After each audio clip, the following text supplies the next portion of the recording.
Bienvenidos a una emisión más de El Derecho a Disentir, el programa de Justicia TV en el cual analizamos algunas de las sentencias más relevantes de la Suprema Corte de Justicia de la Nación, en compañía de estudiantes de diversas carreras y universidades.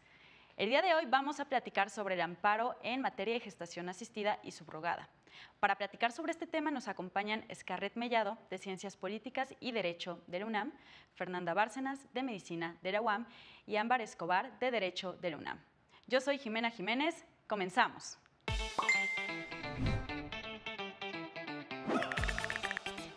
Bienvenidos a una emisión más de El Derecho a Disentir. Sentencias más relevantes de la Suprema Corte. El programa de Justicia TV en el que abordamos con estudiantes de distintas carreras.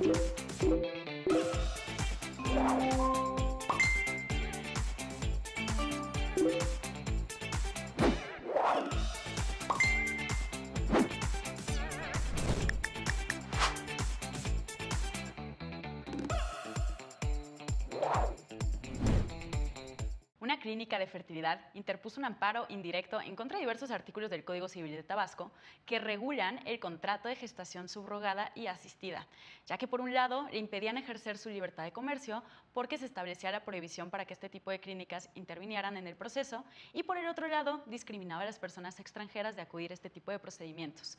Al respecto, el juzgado de distrito sobreseyó el amparo al considerar que no se trata de normas autoaplicativas. Inconforme, la clínica interpuso el presente recurso de revisión que llegó al estudio de la Suprema Corte, cuya sentencia analizaremos en este programa.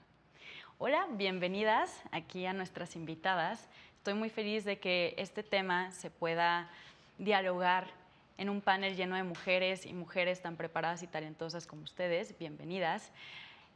Ámbar, bienvenida a este programa de Derecho a Disentir, siendo tu primera ocasión por acá. Te voy a pedir que me apoyes un poquito con los hechos, los antecedentes de este caso para poder ubicarnos en el contexto. Bienvenida. Hola, mucho gusto y muchas gracias primero que nada por la invitación. Y bueno, pues como ya anticiparon un poquito, este es el amparo en revisión 129/2019, el cual pues básicamente este recurso se interpone por una persona moral que justamente está relacionada, cuyo objeto está relacionada con esta cuestión de las prácticas clínicas en materia de gestación asistida y subrogada, y pues precisamente tiene como antecedente la publicación de un decreto que se hace el día 13 de enero de 2016 y que se publica en el Diario Oficial de Tabasco, y a través de este decreto pues se adiciona un capítulo sexto bis que tiene como nombre gestación asistida y subrogada, donde básicamente se adicionan ciertos artículos relacionados. Y aquí cabe mencionar que de hecho ya se encontraba regulada la gestación subrogada desde 1997 en el propio Código Civil de Tabasco, a través del artículo 92. Sin embargo, a través de este capítulo, pues básicamente se adicionan ciertos artículos que regulan de forma más específica esta materia,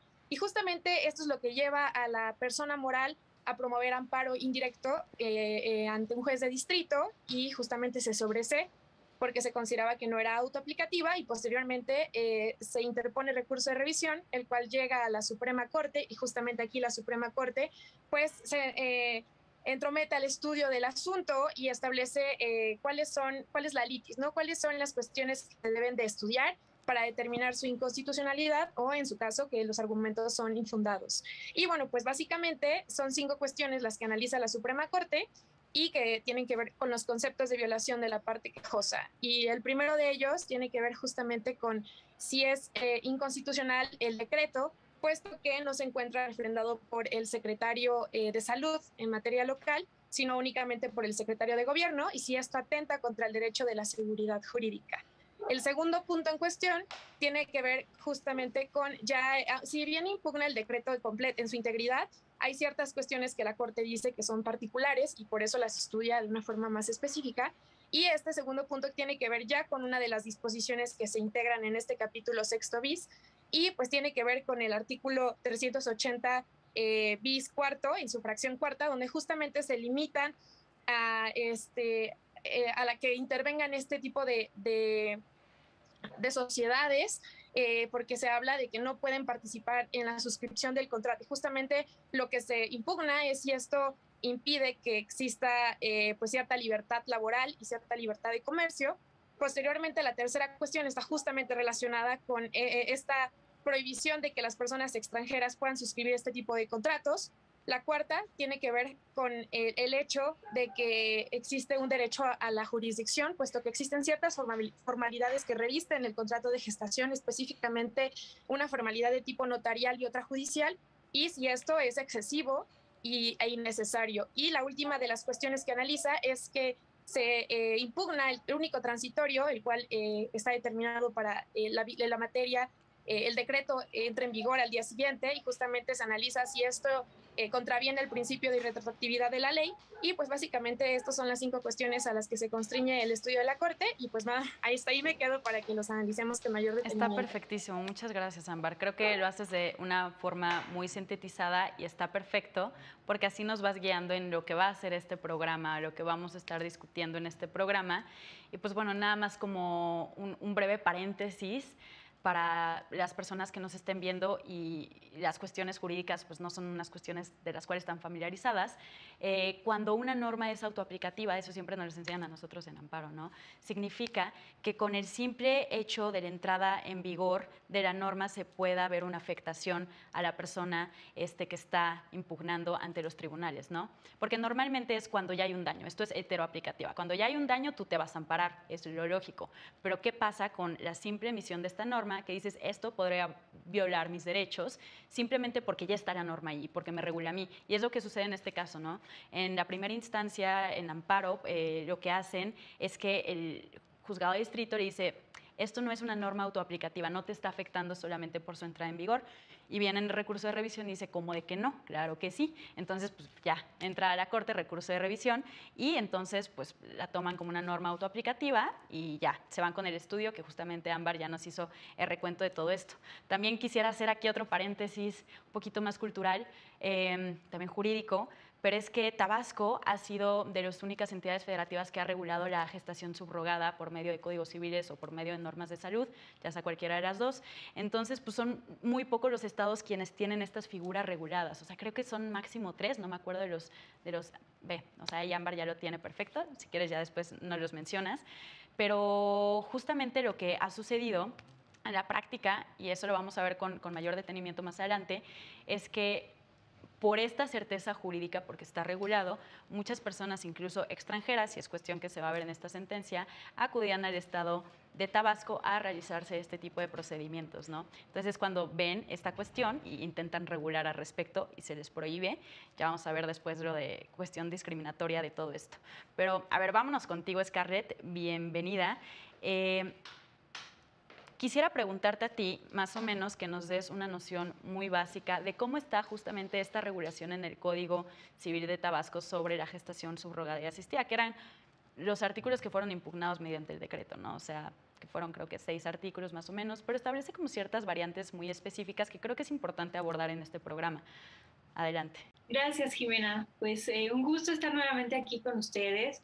Y bueno, parte de esta reglamentación que establece el Código de Tabasco en esta materia civil sobre este tema de gestación asistida y subrogada, tiene que ver también con la protección a las personas que decidan pues, ejercer este tipo de derecho, este tipo de prácticas en aras de construir también su concepto de familia. Es decir, dentro de este panorama de los artículos y bueno, los argumentos que se presentan, tienen que ver con los requisitos que jurídicamente se solicitan para crear en los contratos, es decir, entre los particulares que celebran estos actos, pues esa validez, esos requisitos que tienen que ver con el consentimiento de las partes,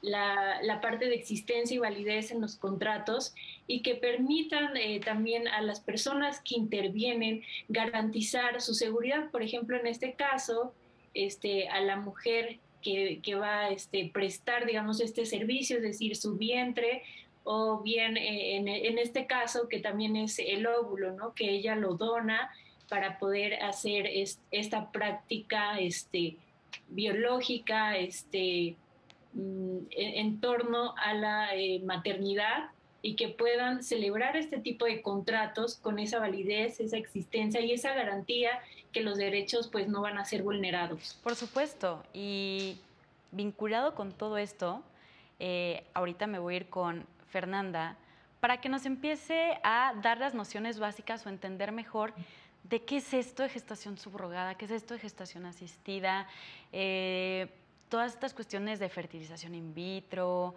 o inseminación artificial o todas estas modalidades que se pueden implementar para realizar este tipo de procedimientos. Y bueno, y una vez entendido eso, pues vamos a regresar a la sentencia, que, o sea, en la sentencia no se meten a temas tan técnicos, entonces sería bueno poderlos abordar en este momento, obviamente teniendo a un experto en el ramo de la medicina como tú, Fernanda. Adelante. Hola, mucho gusto. Bueno, la maternidad subrogada, este se refiere cuando la implantación de un embrión se crea mediante tecnología de fecundación in vitro en una madre sustituta o en una madre gestante, se podría decir. Y hay un contrato, un contratante y o sea, las partes, ¿no? Esto significa que hay varios tipos. Como ya comentó Scarlett, puede ser que el material genético no sea para nada de ella y sea, por ejemplo, de los padres, pero también puede ser que el material genético sea mitad de ella y mitad de otro padre, por ejemplo, ¿no? Y esto al inicio se veía como algo muy altruista porque era una forma de beneficiar a familias, por ejemplo, monoparentales o biparentales del mismo sexo que no podían fecundar un hijo. Entonces, pues al inicio se veía de esta manera, pero yo creo que con el tiempo se ha visto que se dan casos donde no es así. A lo mejor la pareja sí puede tener la capacidad de fecundar, pero no quiere, dice, ay, no me voy a embarazar, voy a rentar a alguien. Y entonces esto da pie a que la bioética entre a estudiar el caso y se hagan muchas preguntas. La más importante es la cosificación de la mujer y también qué pasa con el producto, o sea, el bebé, el niño, se va a preguntar quiénes son sus padres, qué, qué es, o sea, también hay que ver esa parte. Totalmente, justamente una de mis clases más importantes que tuve en la carrera fue la clase de bioética, donde se veían todas estas cuestiones, que a mí me pareció fundamental. Pues justamente, ¿no? Se veía esta cuestión de la gestación subrogada, la gestación asistida. Por lo menos como la define el código que estamos estudiando, que es el de Tabasco, sí, Código Civil de Tabasco, es que subrogada, justamente como ustedes ya mencionaban, es que sean con pues los óvulos propios de la madre, ¿no? Y la sustituta es solamente que porte el embrión, o sea, que la madre gestante sea quien porte el embrión, pero no son sus óvulos prácticamente. O sea, está aportando un ser un poco extraño a su cuerpo, por lo menos supongo en el material genético, no sé cómo ahí funciona, doctora, pero así lo entiendo por lo menos. Y en efecto, me encanta que empieces a abordar las cuestiones que podemos problematizar de todo esto, ¿no? Desde la perspectiva feminista, los estudios de género, ¿no? Cómo empieza a ver este tipo de problemáticas. Por ejemplo, creo que es el famoso caso, creo que fue de Kim Kardashian, y también está haciendo de Nick Jonas y Priyanka Chopra, que están contratando justamente a mujeres gestantes. Y no es porque ellas no puedan embarazarse, sino porque no quieren embarazarse. Quieren ser madres, pero sin embarazarse. Y creo que la adopción tampoco es opción para ellos. Entonces lo que hacen es contratar a una madre gestante, que es donde ya empieza a ser un poco problemático. Y por otro lado, que también quisiera abordar más adelante, pero lo voy poniendo sobre la mesa, es pues todo esto de la mercantilización, que ya estabas mencionando, Fernanda.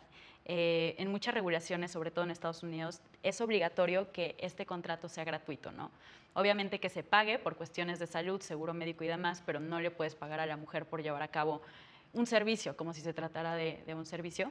Pero, a ver, vámonos justamente, como va la sentencia, y vamos a ir abordando también estos temas que son bien importantes, sobre la intervención de las clínicas de fertilidad y toda esta cuestión de la libertad de comercio que se menciona, ¿no?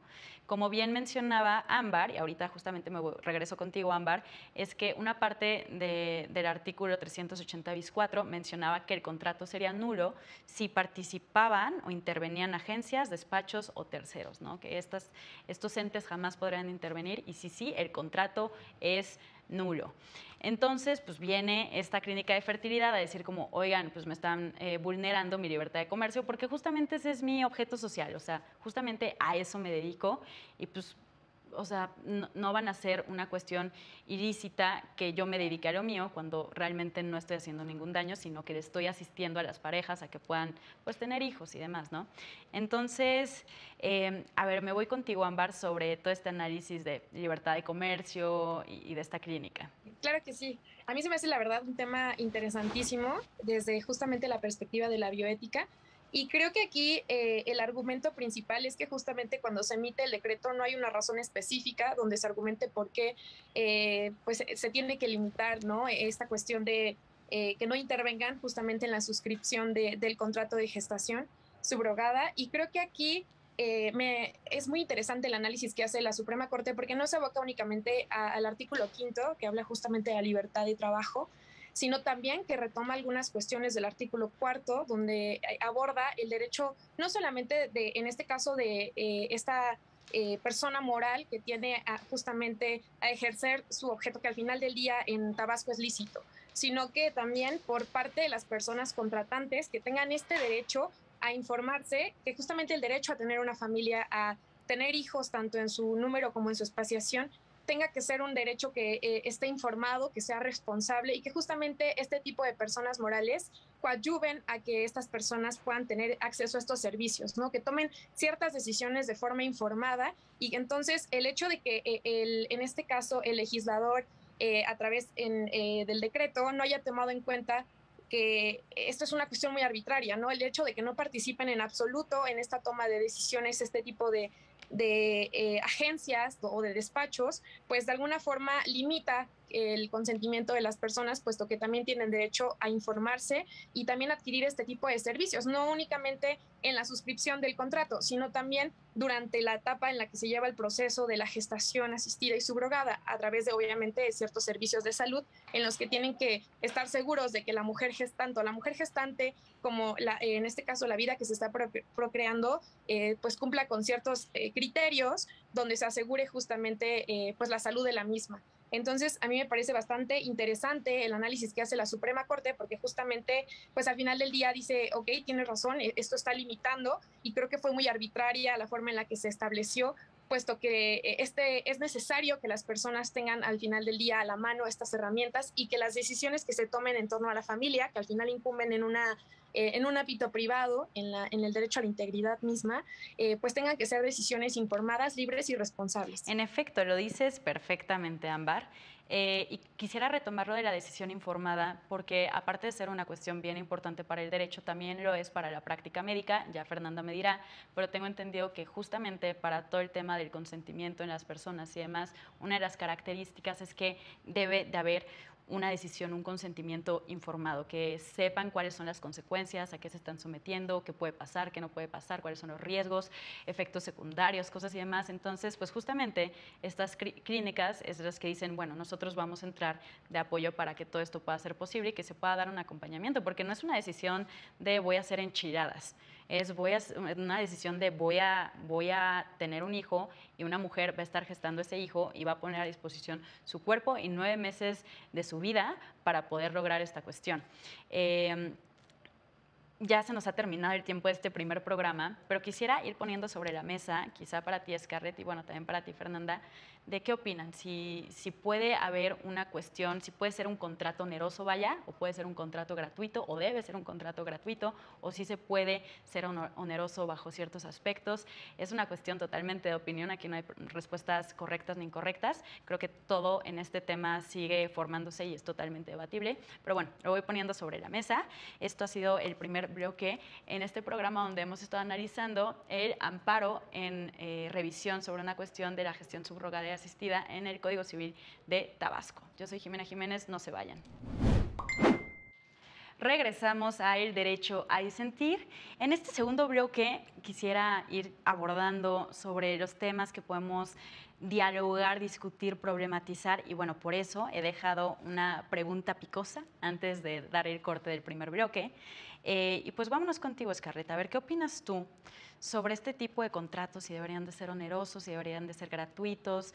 En tu opinión, ¿cuál sería la mejor forma de poder llevar a cabo estos contratos? Bien, Jimena, muchas gracias por el espacio y bueno, considero en primera instancia que sí existe una necesidad sobre seguir discutiendo estos temas respecto a lo que existe en la legislación mexicana, es decir, ampliarlo, poder regular este acto jurídico respecto a este tipo de contratos, de estas modalidades de maternidad asistida o subrogada, que bueno, también se le conoce como gestación subrogada.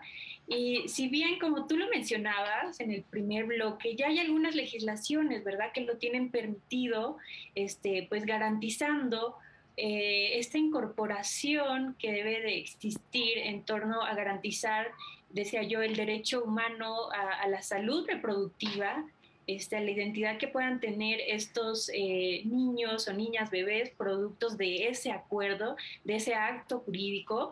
Y bueno, también protege este derecho a formar una familia, a tener una familia, así como también el derecho a la reproducción asistida. Ahora, respecto a este tema que involucra también cuestiones éticas, morales, sociales, habría que ver el por qué tendríamos que reconocer esta idea de mercantilizar el cuerpo de una mujer y en qué contextos en torno a la economía global, a la lógica económica, qué tipo de personas son quienes adquirirían este tipo de servicios, por llamarle de algún modo. Yo diría que de alguna forma son personas que tienen una capacidad amplia económicamente hablando, es decir, no cualquiera va a decir, bueno, yo quiero este servicio y voy a ir a la clínica de bioética para poder contratar a alguien, ¿no? Es decir, el riesgo que existiría de que estos contratos se reconocieran plenamente onerosos es que podría haber, digamos, un abuso por parte de ciertos sectores de la población femenina que tengan ciertas carencias, ¿no? Porque si estas agencias médicas, si bien garantizan el expertise para llevar a cabo el procedimiento con personas que estén capacitadas, ¿dónde está esa línea delgada en que se convierte, digamos, en un garante de seguridad en torno a también esa otra parte de que, pues, como sociedades de capital variable, pues, necesitan generar actividades onerosas, es decir, ganar dinero, ganar mucho dinero en el tema de alquilar ciertos úteros o garantizar que existan, descendencia para, podría ser parejas que tienen mucho dinero, ¿no? De países específicos o de lugares específicos. Ahora, hay otro dilema, ¿no? Si encontramos entonces este cuestionamiento, si una mujer decide prestar su vientre, es decir, pues no va a recibir ningún tipo de dinero, simplemente los cuidados en torno al embarazo, al parto y todo el proceso después. La pregunta sería, ¿realmente habría personas con esa capacidad de empatía de decir, bueno, sí, yo te presto mi cuerpo, no importa que pues sufra cambios, que se deforme, que existan ciertos cambios físicos, con tal de que tú seas feliz? A lo mejor podría existir una persona de confianza que sí sea capaz de hacerlo, pero generalmente podríamos cuestionarnos si todas las personas estarían dispuestas a hacerlas para un beneficio por otra persona. Y si no es así, pues también discutir estos términos posmodernos, ¿no? Donde se habla, por ejemplo, ¿no? De pues la venta de imágenes del cuerpo, ¿no? De personas que deciden mostrar sus atributos físicos o en cierto tipo de ropa y venden eso, venden su imagen, mercantilizan el cuerpo porque así lo deciden, ¿no? Incluso un tema también social, claro, cuando se dice que están en plena libertad, las mujeres o personas que deciden dedicarse a los servicios sexuales, ¿no? Incluso se hablaba del reconocimiento de derechos laborales y demás, porque esas personas así lo están decidiendo. Entonces, en el plano jurídico siento que no debería limitarse, es decir, si la persona decide hacerlo, pues que también el marco jurídico pueda garantizarle un proceso justo, es decir, que la ley le dé esa cobertura para tener esa libertad de hacerlo o no hacerlo. Ya que si no se estaría pues incurriendo tal vez en prácticas donde pues sí, el acuerdo del contrato podría decir que no es oneroso, pero por debajo del agua es como, sí te estoy pagando, te estoy dando dinero y entraríamos en otras cuestiones sociales, fenómenos que suceden a nivel social, porque bueno, al final las personas tienen necesidades económicas, ¿verdad? Y así como que decir que alguien lo va a hacer de a gratis al 100%, no estaría yo tan segura. Ok. Entonces habría que dejar ese espacio de libertad de elección y que la ley pueda regularlo, es garantizar eso. Si la persona tiene el consentimiento, tiene el deseo de hacerlo, puede existir una regulación y garantizar estos procesos de manera adecuada. Totalmente. Y justo pregunto esto, y me encanta cómo lo abordas, porque es un debate que está vigente. Está vigente en muchos lados del mundo, especialmente conozco el de Estados Unidos, donde cada pues, estado, al ser una federación, pues tiene su regulación propia, como también se supone que sucede por acá, pero hay algunos estados que dicen esto solamente puede ser gratis, o sea, las mujeres no pueden cobrar, deben de encontrar una mujer buena onda que se preste para hacer esto, que sí, es difícil, va a ser difícil que esto suceda. Y otros estados dicen como no, totalmente puede ser oneroso, le puedes pagar lo que ustedes convengan, lo que ustedes plasmen ahí en un contrato, pues venga, o sea, finalmente es prestar su cuerpo, prestar un servicio, etcétera, entonces sí se puede hacer. Entonces, te digo, es un debate totalmente vigente. También me encantaría escuchar la opinión de Fernanda, pero antes de eso también me gustaría hacer el paréntesis de la teoría feminista, de eso que estás diciendo, mercantilización del cuerpo. Por un lado, pues vemos un feminismo liberal que puede decir como sí, totalmente puedes beneficiarte de tu cuerpo, puedes comerciar con tu cuerpo. Por ejemplo, están las cuestiones de la prostitución, las cuestiones obviamente de pues, ganar cierto tipo de patrocinios, ahorros por mostrar ciertos atributos físicos en redes sociales, por ejemplo. Pero por otro lado está la teoría radical feminista. No radical como mucha gente piensa que son las personas que andan rayando, rompiendo, que totalmente lo pueden hacer, pero eso no significa ser feminista radical, ni mucho menos. Feminista radical es irte a la raíz, a la razón. Y una palabra que utilizan mucho los feministas radicales es cuál es la raíz, cuál es el origen de esta opresión. Y ellas critican mucho el feminismo liberal porque dicen, a ver, dices tú que estás tomando esta decisión libre, porque es tu cuerpo, porque puedes hacer contigo, porque, no sé, esta cuestión de sexualizarte te empodera, que es esta palabra que también está muy problematizada hoy en día, pero ponte a pensar qué tanto esta decisión fue libre, qué tanto no fue una decisión a la cual fuiste llevada a través de una educación totalmente sexista, totalmente machista. Entonces, pues hay que pensar un poquito la razón de tu consentimiento, de tu voluntad y de la libertad que dices que tienes, ¿no?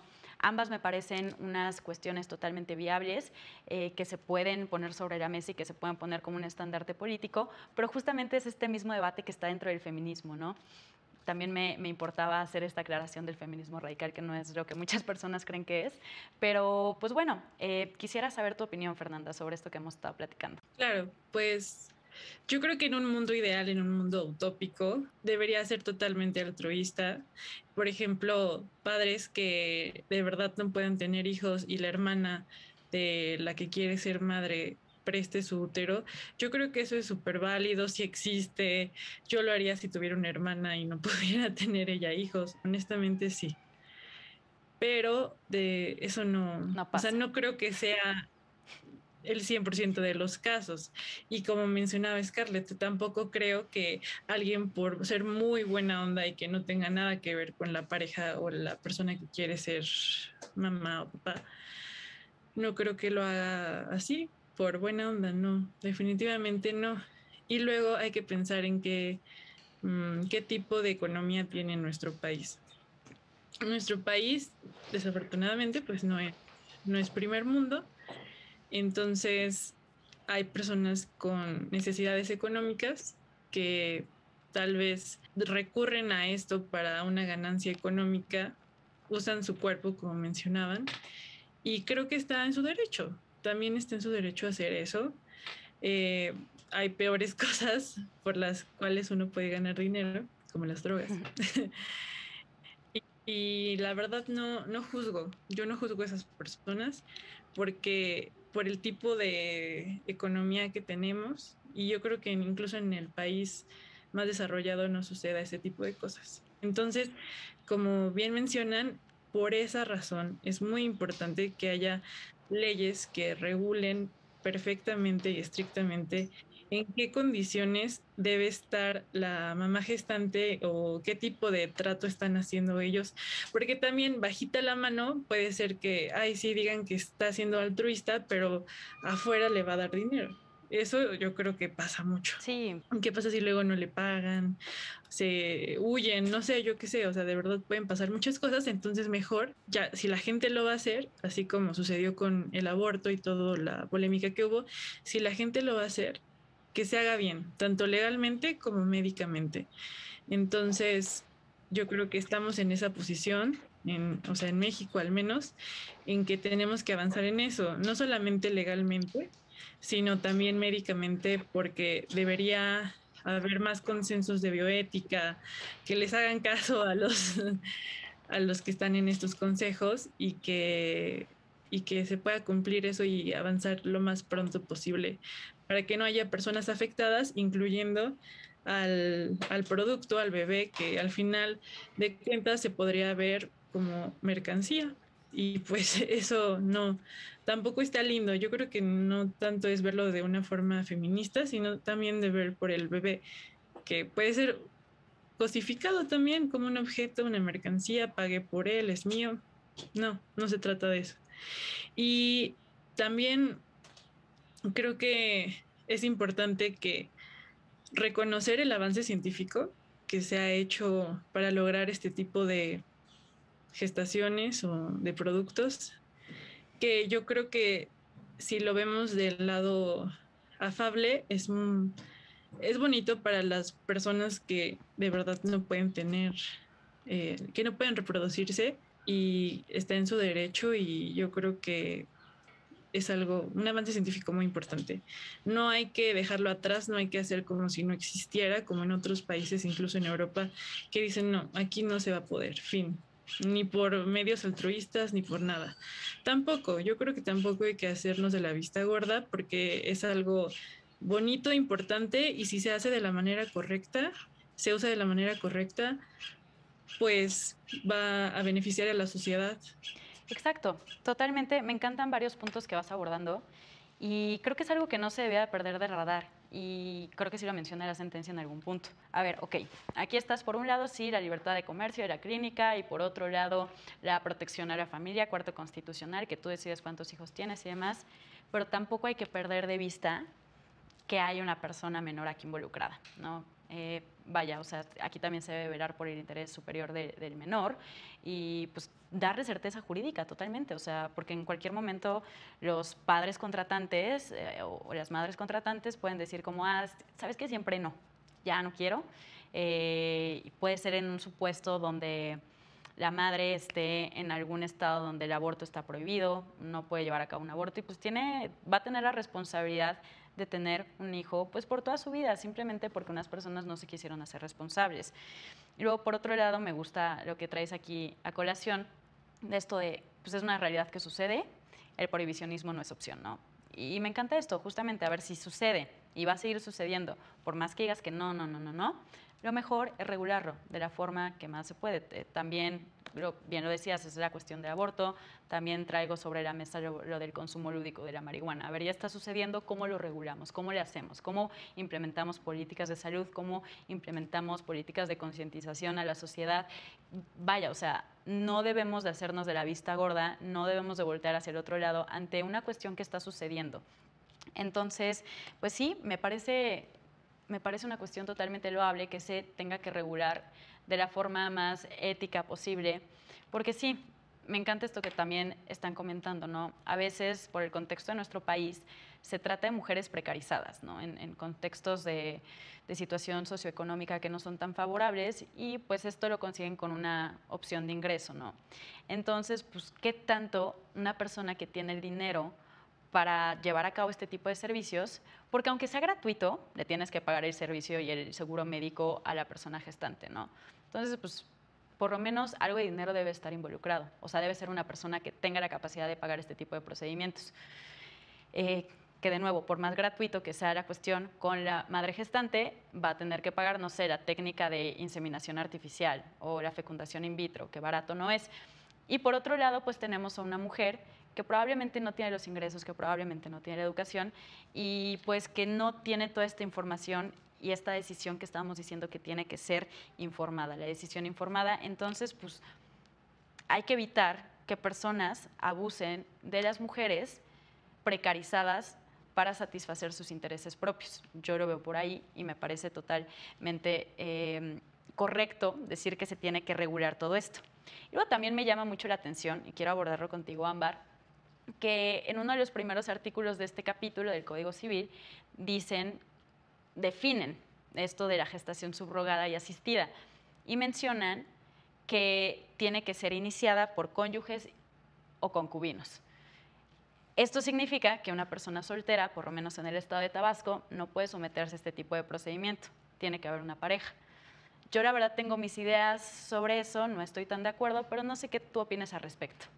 Sí, muchas gracias. A mí también me llama mucho la atención y de hecho creo que es una de las cuestiones que son estudiadas por la Corte también sobre el mismo código a través de la acción de inconstitucionalidad 16-2016, donde justamente actualmente en esta parte del código ya está la declaración de inconstitucionalidad, donde justamente menciona que esto atenta contra la evolución de los derechos de las mujeres, justamente a decidir libremente, ¿no? Que no dependan de una pareja, tanto para ser parte contratante, porque también hay algunas partes del propio código donde indica que se necesita la voluntad en consentimiento también de la pareja, en este caso del concubino o el esposo, de la madre que tenga en este caso el compromiso de ser la que en este caso tenga al bebé, ¿no? Entonces, creo que aquí es bastante importante analizar, yo sé que ahorita estamos en materia del amparo en revisión, pero esta acción de inconstitucionalidad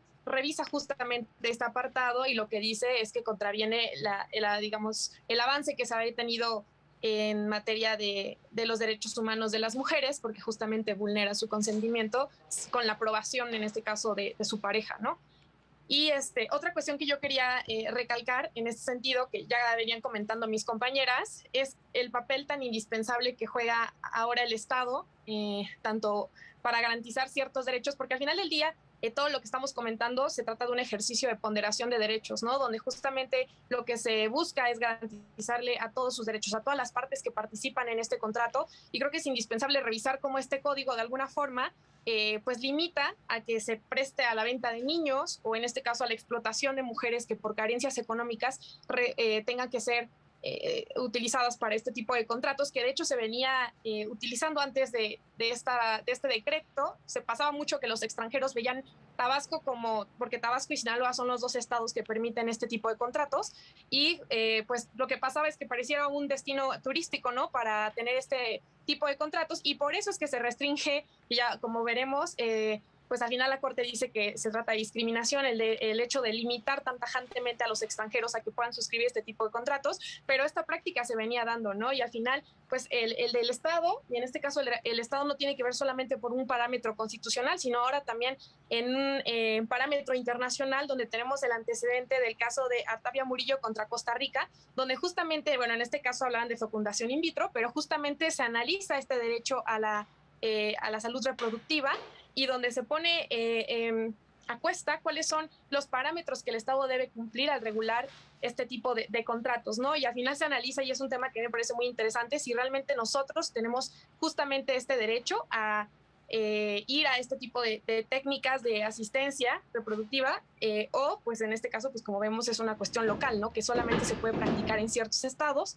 Y bueno, a mí me parece bastante interesante porque al final del día creo que es indispensable que el Estado intervenga para garantizar ciertos parámetros mínimos, y lo podemos ver en el código, ¿no? Como hay condiciones que no solamente nos hablan de la salud física de la mujer gestante y de las partes contratantes, sino también una salud mental y también una salud social. Y creo que aquí es indispensable replantearnos ciertos conceptos, tal vez desde un ámbito filosófico, de qué es la paternidad y qué es la maternidad y qué es la filiación, ¿no? Porque creo que muchas incógnitas suceden en la práctica de este tipo de contratos, como por ejemplo si al final la mujer la mujer gestante tiene ciertos problemas o alguna cuestión y al final pues necesita detener legalmente el embarazo y no quiere, y al final el niño pues sale con ciertos problemas, con ciertos padecimientos, y al final los contratantes, pues suceden muchos problemas, yo creo que a la hora en la que se llevan a práctica estos contratos, y creo que es indispensable justamente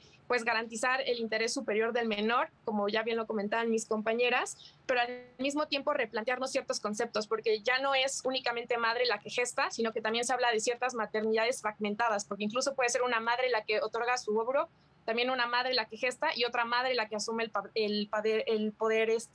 papel social justamente de la maternidad. Entonces creo que es bastante importante e interesante cómo se están replanteando ciertos conceptos, y creo que al final del día la ciencia evoluciona, la sociedad evoluciona y también los derechos humanos evolucionan, y necesariamente el Estado tiene que adaptarse a este tipo de necesidades. Me encantan estas anotaciones que estás haciendo, Ámbar, y tengo varios comentarios al respecto, pero los voy a hacer una vez regresando de este próximo bloque, ya que se nos ha terminado de nuevo el tiempo de este segundo bloque. Pero bueno, yo soy Jimena Jiménez, esto es El Derecho a Disentir, no se vayan. Regresamos a El Derecho a Disentir, en este programa donde estamos viendo la gestación subrogada y asistida que analizó la Corte a través de un amparo en revisión. Y pues bueno, no quería dejar pasar varias cosas que Ámbar dijo, bien interesantes, que también después me gustaría rebotar con Fernanda sobre la cuestión del turismo médico, ¿no? Creo que es algo bien interesante que necesitamos abordar, porque justamente las personas legisladoras de Tabasco vieron esta cuestión, ¿no? Como lo tenemos regulado en este estado, pues vienen muchas personas de otros países a hacer este procedimiento acá en Tabasco. ¿Por qué? Porque es más barato si se hace, no sé, en Wisconsin o cosas por el estilo, ¿no? Entonces, por eso venían personas extranjeras a realizar este tipo de procedimientos, y pues es algo que sucede, por lo menos que se ve mucho de personas estadounidenses que vienen a México a hacerse procedimientos médicos, porque allá la salud pues, es carísima.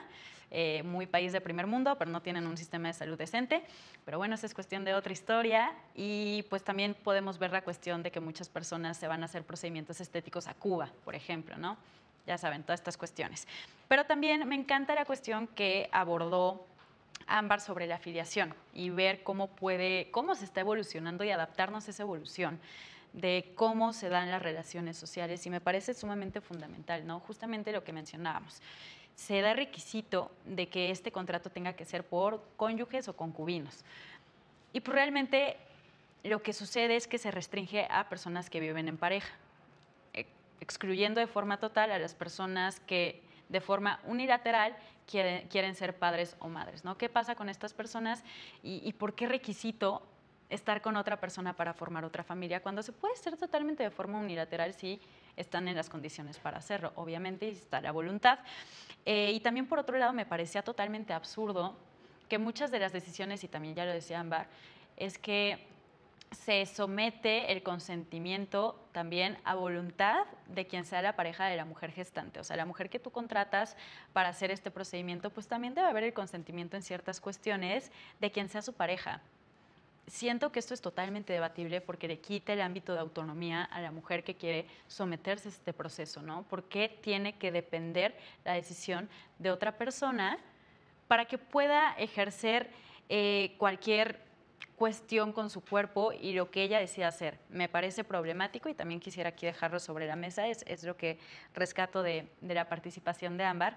Y pues bueno, vámonos contigo de nuevo, Scarlett, no sé si quieras como abordar también estas cuestiones que ya bien mencionaba Ámbar sobre la afiliación, porque me llama mucho la atención también, paréntesis, que en esta regulación del Código Civil lo que hacen es decir, se va a conocer como una adopción, ¿no?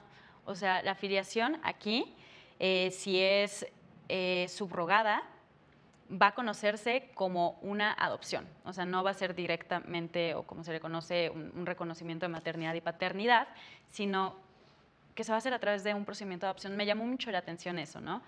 Y creo que finalmente, no sé si estoy muy de acuerdo porque hace una distinción que pues podría impactar en la vida de la persona menor, viendo el interés superior del menor, como ya bien lo mencionaba Fernanda, ¿no? Hay que ver también por la persona que van a ser, ¿no? Pero, a ver, vámonos contigo, Scarlett. Claro que sí, Jimena. Pues también diferenciar, ¿no? Ya que se trastocan estos dos conceptos y están relacionados, en la dinámica de maternidad subrogada, tiene que ver, digamos, con una separación de esta idea de filiación biológica materna, porque surge otra, que es la jurídica, ¿verdad? Cuando hablamos de estos padres contratantes. En cambio, en la otra modalidad significa pues que la mujer solo está llevando un embarazo, va a dar a luz un producto, un bebé, que no es su hijo biológico. Entonces podríamos decir que ahí no existe ese vínculo de filiación. Yo diría en ese sentido. Ahora, es interesante en estos constructos sociales, ¿verdad? Por ejemplo, es muy común ver los padres adoptivos, ¿verdad? No necesariamente se necesita tener esa afiliación biológica para considerar a otro ser como un hijo. Hablamos de esta responsabilidad que tiene que ver con los cuidados, con la manutención, con el bienestar de esa otra persona, y donde estos hijos adoptivos pues son reconocidos como tal, con todos los derechos, ¿no?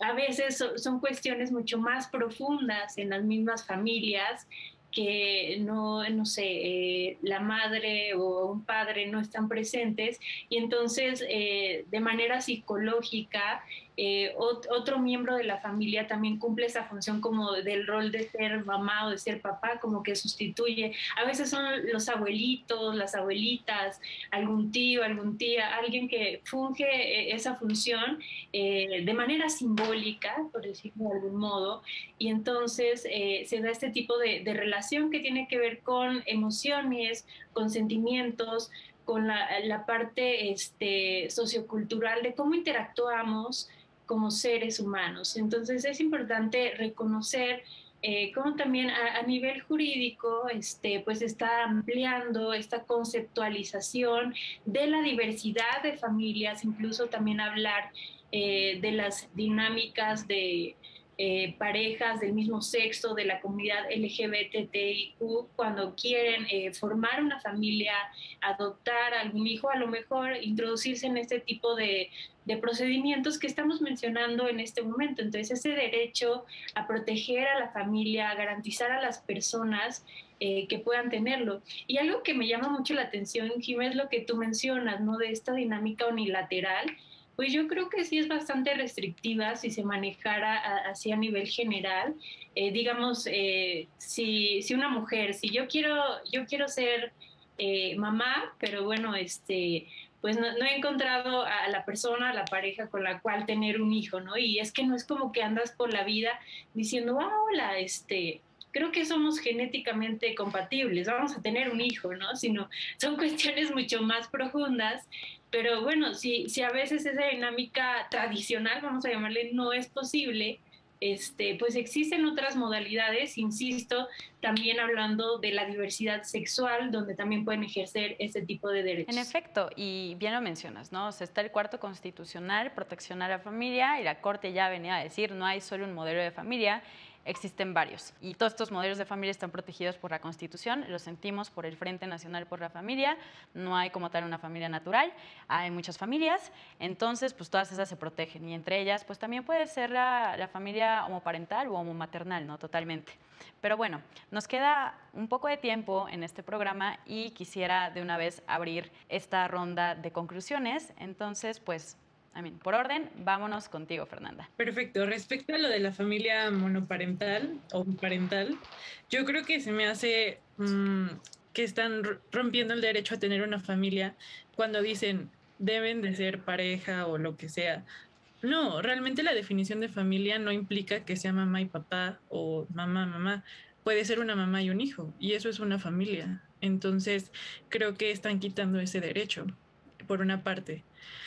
Pero también creo que estoy consciente que si dos personas se hacen cargo de, del producto gestante y de la persona gestante, creo que es más fácil. Es como decir, dos personas cuidando a una o a otras dos, es más fácil que si fuera solamente una. También entiendo eso. Por ejemplo, ¿qué le pasaría si la madre genética, por ejemplo, se muere o le pasa un accidente? ¿Quién va a estar a cargo entonces del producto y de la mamá?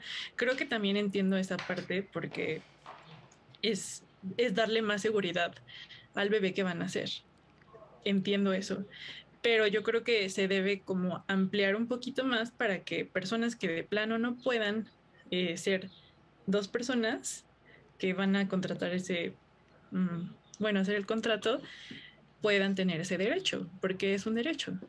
Y ahora, en cuanto al aspecto que creo que se debe regular mucho, es el aspecto psiquiátrico y psicológico de todas las partes, porque ahí nos podríamos dar cuenta si se trata de personas, por ejemplo, si hay un maltrato hacia la mamá gestante y le están chantajeando o está viviendo algún tipo de violencia y realmente no es porque o quiera la ganancia económica simplemente o que sea por altruismo y sea por fines violentos. Creo que por eso es muy importante regular eso. Y también a la parte psicológica y psiquiátrica de los que están haciendo el contrato, de los papás genéticos, porque qué tal si después se arrepienten, si no están en plena capacidad de sus funciones mentales y al hacer el contrato realmente no, si tienen algún desorden que después les impida eh, pues no sé, tomar decisiones diferentes y que esté en juego la vida de tanto la madre gestante como del bebé. Claro, sí, totalmente. Concuerdo con lo que dices. Y sí, o sea, hay distintos tipos de familia, obviamente. También está muy moderno, ¿no? Todo esto, estaba escuchando el otro día que hay figuras que incluso se llama como comaternidad o coparentalidad, una cosa así, que son personas que no son pareja, pero deciden juntos o juntas criar un hijo. O sea, que son amigos de toda la vida y dicen como, pues vamos a formar una familia y nosotros vamos a... También, o sea, también es totalmente válido y se puede hacer y pues también está bonito, ¿no? O sea, que puedan crecer las personas en un ambiente de amor, respeto y saber que son deseados, deseadas y queridos, queridas, entonces está perfecto. Pero, a ver, nos vamos contigo, Ámbar, para tus conclusiones. Claro que sí, muchas gracias. Pues primero que nada, reconocer que a través justamente de esta resolución, la Corte pone en la mesa ciertas cuestiones éticas que son totalmente debatibles. Sin embargo, creo que es muy importante el papel del Estado en cuanto a la regulación y esto es una clara muestra, ¿no? De que hay ciertas condiciones que son necesarias para que este tipo de contratos pues en la mayor medida posible agoten este tipo de controversias éticas y procuren el bienestar y los derechos y las garantías de la mayoría de las partes que participan. Y para esto creo que la Corte bien hace el análisis justamente de ciertas formalidades que son requeridas para este contrato, que son impugnadas por la quejosa, donde pues justamente dice estas medidas no solamente son idóneas, sino también son necesarias y son proporcionales en virtud de lo que está en juego, ¿no? Que es la procreación de una vida y lo que se busca es justamente, como lo comentaba mi compañera Fernanda, es que todas las partes tengan esta protección jurídica y no solamente jurídica, sino también en materia de salud y también en materia pues psicológica, ¿no? Entonces creo es indispensable analizar este tipo de situaciones porque inevitablemente son necesidades que están hoy en día pasando alrededor de nuestra sociedad y no se puede dejar pasar el papel del Estado para hacer efectivos ciertos derechos y que al final del día incluso se habla, por ejemplo, aquí de la formalidad necesaria de la intervención de un notario y posteriormente de la aprobación de un juez, ¿no? Que ambas autoridades pues en este caso el juez, si bien el notario tiene un papel, también el juez debe de revisar que por lo menos el consentimiento, como ya lo anticipábamos, sea un consentimiento libre son consentimiento responsable e informado para todos. Entonces creo que es necesario que se cumplan ciertas condiciones y ciertas formalidades justamente para que el objeto de este contrato se dé de una forma en la que haga visible los derechos de todas las partes que participan. Y nuevamente, pues, retomar la parte de la evolución, ¿no? La evolución de la ciencia y pues al final la evolución de la sociedad, nos tenemos que replantear ciertos conceptos y al final del día, pues regularlos y también como sociedad admitir que estamos evolucionando con un continuo desarrollo. Entonces creo que es indispensable replantearnos y al final del día, pues también criticarlo, ¿no? En este caso, criticar las sentencias, también debatirlo como sociedad y reconocer que los derechos humanos están en constante evolución. Totalmente. Y aquí también quisiera hacer una aclaración de que en materia de salud mental, normativa de salud mental, estamos en pañales, casi no hay nada. La Ley General de Salud no contempla, si no es que nada, lo mínimo. Hay muchas iniciativas, no se ha pasado ninguna. Entonces, pues también se tiene que cuidar ese tipo de aspectos, ¿no? Digo, no con la regulación se van a solucionar todos los problemas del mundo, pero va a dar un poquito de certeza hacia dónde se tiene que caminar o cómo deben de actuar las autoridades y las personas. Scarlett, brevemente, tus conclusiones. Claro que sí, Jimena. Pues muchas gracias. Un gusto compartir este panel con Fernanda y Ámbar. Respecto a esto considero primeramente reconocer pues que la existencia de un contrato en esta formalidad, en este sentido de existencia y validez, pues sí debe de garantizar a las partes el cumplimiento de lo establecido de la ley. Como es un acuerdo entre particulares, pues bien, sí existe esa posibilidad de poder establecer en cada uno de los párrafos de este contrato, pues los acuerdos respectivos que cada una de las partes considere sin que, pues digamos, afecte a lo ya establecido en la normativa, es decir, que esté en consonancia. Y bueno, garantizar la protección de los derechos de salud reproductiva, la identidad de estos bebés, de estos productos, de ese acuerdo, a esa identidad, como tú decías, la protección a la niñez que se debe siempre ponderar. Y bueno, este derecho que tenemos los seres humanos a formar una familia y el derecho a la reproducción asistida, que siempre debe estar protegida y garantizada por la ley y que es algo que debemos de seguir discutiendo, repito, seguir argumentando sobre la necesidad de seguir incorporando este tema en la legislación mexicana. Totalmente de acuerdo contigo, Scarlett. Pues bueno, hemos terminado con este programa donde analizamos, vimos, debatimos, platicamos de cuestiones de gestación subrogada y asistida en el marco de esta sentencia del amparo en revisión 129/2019. Y pues bueno, me da muchísimo gusto haber estado aquí con ustedes en este panel, estuvo muy nutrido.